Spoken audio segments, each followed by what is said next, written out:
지난달 저의 88강을 시청하시고 많은 분들이 모처럼 많이 웃었다 이렇게 말씀하십니다. 그런데 언제 미국에 가느냐, 가족들이랑 함께 가느냐 이렇게 물으시는 분들도 많으십니다.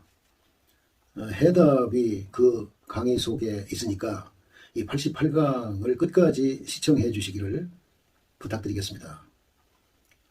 저 소시적 일터 옆에 조그마한 치킨점이 있었는데요. 여기서 중년 아주머니 한 분이 종업원으로 일하고 계셨습니다. 어쩐 일인지 일을 하지 않고 있던 남편 대신에 가정의 생계를 책임지고 있다고 하셨습니다. 아주머니는 많지 않은 금액이지만 월급을 남편한테 다 드리고 아이들이 아빠한테 용돈을 타도록 하고 자신도 생활비를 남편한테 일일이 설명하고 타서 쓴다고 말했습니다. 돈을 못 버는 남편이지만 가장의 권위가 없으면 존재감이나 자존감을 잃게 되고 아이들이 아버지를 공경하지 않을 수 있다는 염려를 하기 때문이라고 했죠. 아주머니의 자녀들은 운동화나 책가방이 거의 못 쓰게 될 정도로 해줘도 불평 한마디 하지 않았다는데요. 그것을 보는 엄마의 마음이 썩 안타깝다고 말했습니다. 저는 가난한 상황에서 가장이 무의도식하는 이 가정이 번듯하지는 않지만 상당히 건강한 가정이다 이렇게 생각했습니다. 그런 가정을 불만 없이 지키고 받드는 안주인이며 가정의 형편을 알아차리고 다른 친구들처럼 메이커 운동화 사달라, 새 가방 사달라 떼쓰지 않는 자녀들이며 어엿한 가장은 아니지만 속 깊은 그리고 따뜻한 아내 덕분에 그런대로 존재감을 유지하는 가장이니 이만하면 건강한 가정이다 이렇게 생각했던 것이죠. 그리고 석복이라는 말도 연상하곤 했죠.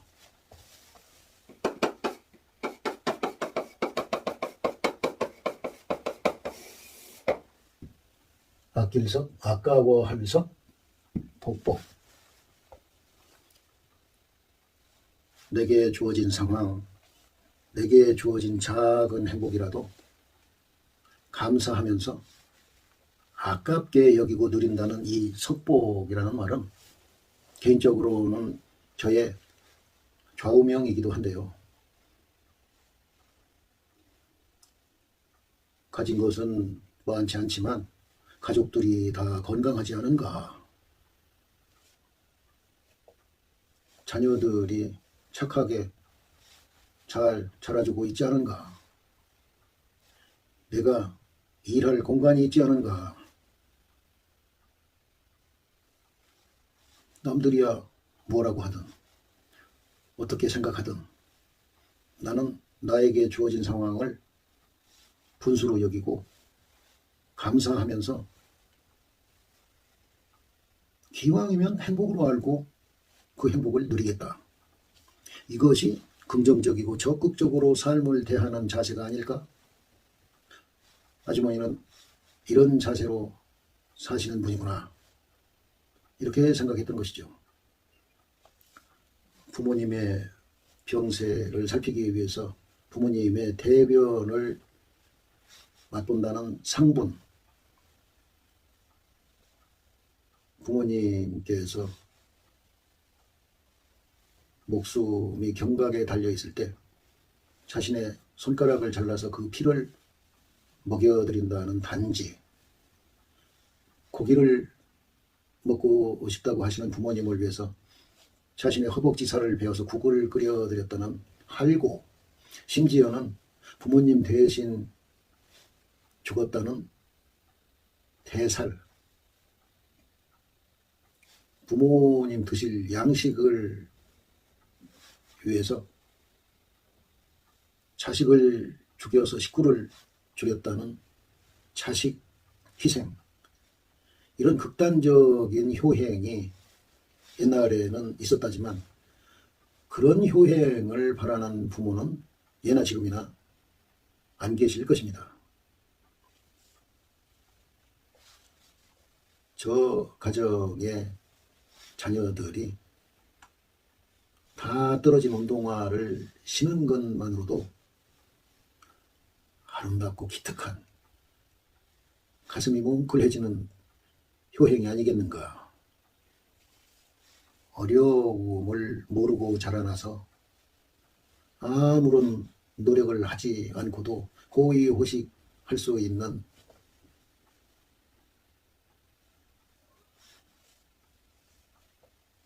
돈을 최고의 가치로 배운 부유층의 자녀들이 미국에 유학을 가서 내가 뭐 더 이상 노력해서 얻을 행복이 뭐 있나. 아무 노력을 하지 않아도 잘 먹고 잘 살 수 있는데, 이런 허탈감에 빠져서 마약 중독자로 전락하는 사례도 많다는데, 이 아주머니의 자녀들은 아마 착하고 바르게 잘 자라서 지금쯤 어딘가에서 사회의 구성원으로서 훌륭하게 잘 살고 있을 것이다, 이런 생각을 해봅니다. 5월은 어린이날, 어버이날, 부부의 날이 들어있는 가정의 달이죠. 조선 후기인 1700년도를 전후해서 살았던 양산 군수도 역임했었죠. 문신 김이만 선생이 지은 쌍연, 한 쌍의 제비 또는 제비 한 쌍이라는 제목의 시를 감상해 보시겠습니다. 쌍연 함충 자인기하고, 한 쌍의 제비가 벌레를 입에 물고서 자신은 배고픔을 참고 왕래신고 포기하로다, 왔다 갔다 하면서 힘들게 고생하면서 자신의 아이들, 자신의 새끼들을 먹이는구나. 간성우의 고비거하니 날개깃이 자라서 높이 날아가면은, 날아가는 것을 보면 위필능지 부모자로다. 틀림없이 부모의 자애로움을 알지 못하겠구나. 부모는 배고픔을 참고 자식들을 기릅니다. 자식들은 자라서 날아가 버리고 다시는 찾아오지 않습니다. 혹시 어디선가 부모를 만나더라도 몰라볼지도 모르겠습니다. 혹시 부모 새가 먹으려고 잡은 먹이를 새끼 새가 빼앗아갈지도 모릅니다.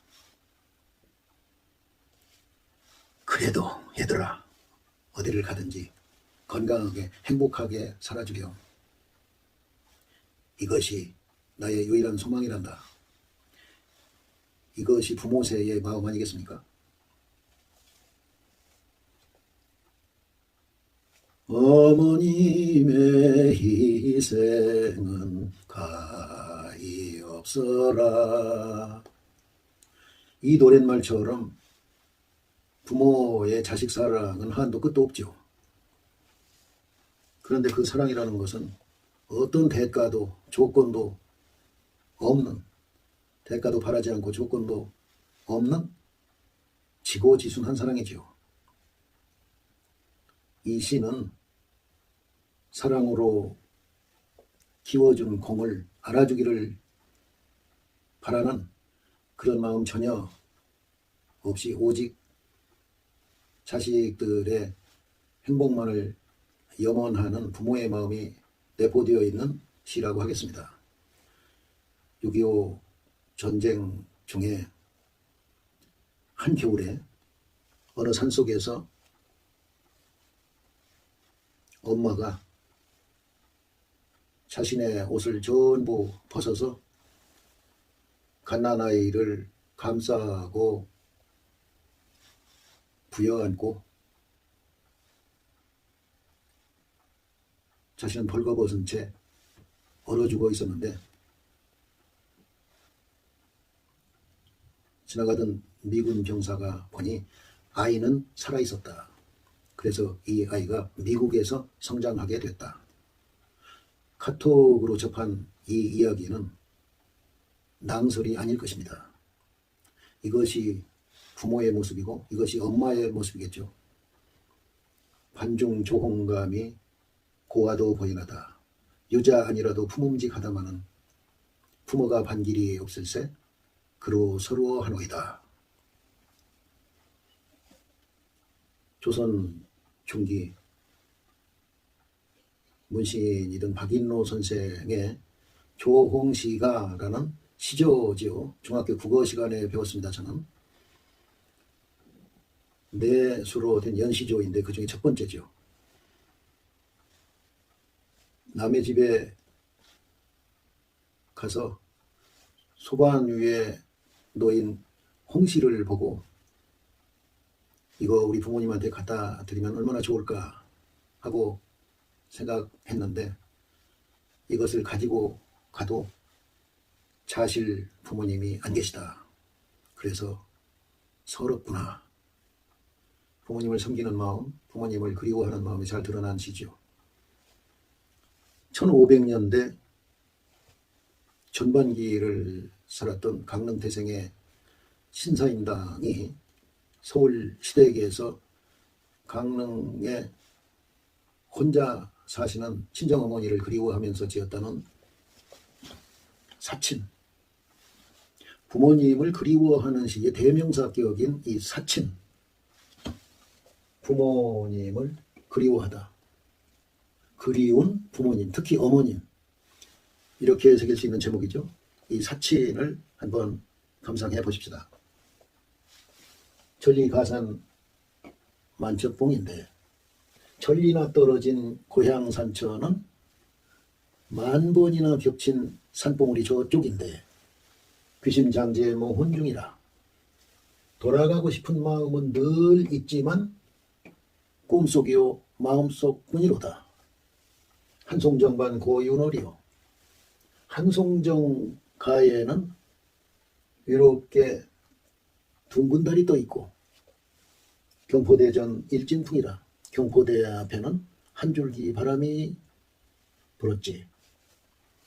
사상백구 항취산하고 모래 위에, 즉 경포 해수욕장의 모래백사장 위에 흰 갈매기는 늘 모였다 흩어졌다 하고 해문어정 임소동이라. 해문, 육지에 가까운 바다를 말하죠. 해문이라는 것은 가까운 바다 위에는 고깃배가 마음대로 서쪽으로 갔다 동쪽으로 갔다 하였지. 하시중답 이명로하여. 언제 어느 때? 이명은 강릉의 옛 이름이죠. 강릉길을 다시 밟아가서 갱짝판의 슬하봉하리, 얼룩옷, 색동옷, 때때옷으로 갈아입고 부모님 슬하에서 바느질할까. 이 시 중에 귀심장제 몽혼중이 아니라 여기다 사이 간자를 써서 귀심장제 몽혼간이라고 쓰여 있는 판본도 있고요. 해문어정 임서동 대신에 파도위라는 뜻으로 파두어정 매양 늘 이라는 뜻으로 매서동 이렇게 되어 있는 반본도 있습니다. 그리고 갱착반의 슬하봉 대신에 채무반의 슬하봉으로 되어 있는 반본도 많습니다.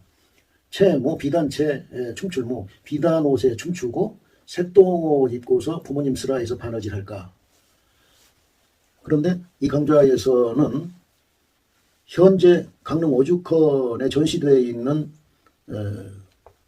시를 정본으로 삼고 강의를 하겠습니다.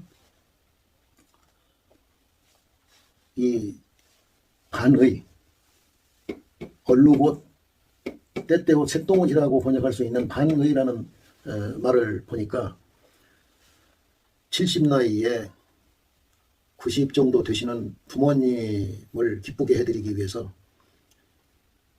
그 노령에 새똥옷을 입고서 부모님 앞에서 재롱을 비웠다는 중국 춘추시대 초나라의 노래자라는 효자가 생각나네요. 오늘날의 기준으로 봤을 때 이런 정도의 시심을 가진 자녀라면 부모가 감격할 만한 효자녀가 아닐까요? 옛날에는 늙어도 자식들이 부양을 해주어서 자식이 노후 대책이다. 요새 말로 자식이 보험이다. 이럴 수 있었는데 요즘은 자식들이 제 앞길만 잘 가려주어도 훌륭한 효자다. 이러는 시대가 된 것 같습니다. 효나 효자에 대한 개념이 예전과 또 같지 않아졌네요. 자연계에는 새끼들이 자신의 몸을 뜯어먹도록 하고 죽는 물고기가 있는가 하면은 자신의 몸을 어미의 먹이가 되도록 하는 새끼 물고기도 있다는군요. 효나 자녀 사랑이라는 것은 상대적인 것이 아니라 어떤 대가가 없으면 안 하는 그런 상대적인 것이 아니고 일방적이고 절대적이고 무조건적인 것이 그 본질이다. 이런 생각이 드네요. 아가야, 부모를 잊어도 좋으니까 부디 건강하고 행복하게 살아주렴. 한 번 가시면 다시는 뵐 수 없는 부모님이시여 건강하세요. 하늘나라에 계시는 부모님이시여 그립습니다. 오늘은 가정의 달을 맞이해서 부모의 자애로움을 읊은 김이만 선생의 쌍년이라는 시, 홍시를 보고 돌아가신 부모님 생각에 서럽다는 박인노 선생의 조홍시가라는 시, 그리고 고향 부모님 어린 시절을 그리워한다는 신사임당의 사친이라는 시를 감상해 보았습니다. 잠깐 두어 말씀 부연할 수 있게 해주십시오. 제가 연전에 강원도 영월의 한 중학교에서 한문을 잠깐 가르친 적이 있습니다. 학기 초에 이 글귀를 가르쳐주고 학기 말에 이대로 써라. 이런 문제를 내고서 학기 말에 출제를 했습니다. 그런데 3분의 1 정도 되는 학생만이 정답을 써내더라고요. 한자의 필요성을 엄마들마다 인정을 하면서도 학교에서 좀 더 가르치자고 하면은 고개를 젓는 현실이 좀 안타깝기도 했습니다. 잘 아시다시피 수욕정이 풍부지하고 자욕양이 침부되라. 나무는 고요히 있고자 하지만 바람이 그치지 않고, 자식들은 부모님을 봉양하고자 하지만 부모님은 기다려주시지 않는다. 유명한 글귀지요. 요새 예전에 어떤 노인 학대라는 말이 상당히 많이 회자되고 있습니다. 노인 학대 이론에서 말하는 교환 이론적 관점에서 보면 이 노인 학대라는 것은 보상과 비용의 균형이 깨어진 결과로 인한 관계의 갈등 현상이다. 이렇게 정의하고 있습니다. 쉽게 말해서 돈이 없어서 가족들에게 자기를 부양해 주는 돈을 주지 못하는 노인에 대한 학대가 많다. 가난한 노인에 대한 가족들의 학대가 많다. 이런 말이죠. 피해자는 주로 여성 노인이고 가해자는 주로 남편이나 아들이라고 하죠. 얼마 전까지만 해도 아들이 가해자인 경우가 가장 많았다죠. 서글픈 현실입니다. 신체적으로, 심리적으로, 정서적으로, 경제적으로 돌봄이 필요한 상황에서 방임하는 방법으로 부모를 학대하는 자식들이 자신들이 기르는 애완동물에 대한 태도는 어떨지 참 궁금해지네요.